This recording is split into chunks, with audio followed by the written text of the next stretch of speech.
Hello' friends, কি খবৰ আপোনালোকৰ? নিশ্চয় সকলোৱে ভালে কুশলে আছে।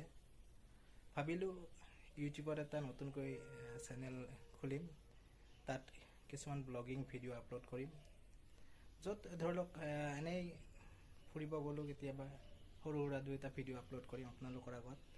সেয়ে মিণ্টুছ ব্লগ নামেৰে মই ইতিমধ্যে এটা চেনেল ক্ৰিয়েট কৰিছোঁ। আশা কৰিছোঁ আপোনালোকে চেনেলটো ছাবস্ক্ৰাইব কৰিব, আৰু যেতিয়াই মই দুই এটা ভিডিঅ' আপলোড কৰিম আপোনালোকে তাত হয়তো পৰামৰ্শ মোক দিব। যিহেতু মই নতুন, গতিকে ভুল হোৱাটো স্বাভাৱিক, ভুলটো হ'বই। গতিকে আপোনালোকে মোক দিহা পৰামৰ্শ দিব, যাতে ভুলবিলাক কমাব পাৰোঁ আৰু আপোনালোকৰ আগত ভাল ভাল ভিডিঅ' দেখাব পাৰোঁ। নতুন নতুন ঠাই কিছুমানত গ'লে তাৰ বিষয়ে হয়তো অলপ চলপ আভাস দিবলৈ চেষ্টা কৰিম। আৰু যদি ভিডিঅ'বোৰ চাই ভাল পায় তেতিয়াহ'লে মোৰ চেনেলটো নিশ্চয় ছাবস্ক্ৰাইবটো কৰিবই, আৰু লাইক শ্বেয়াৰ কমেণ্টো কৰিব। ধন্যবাদ।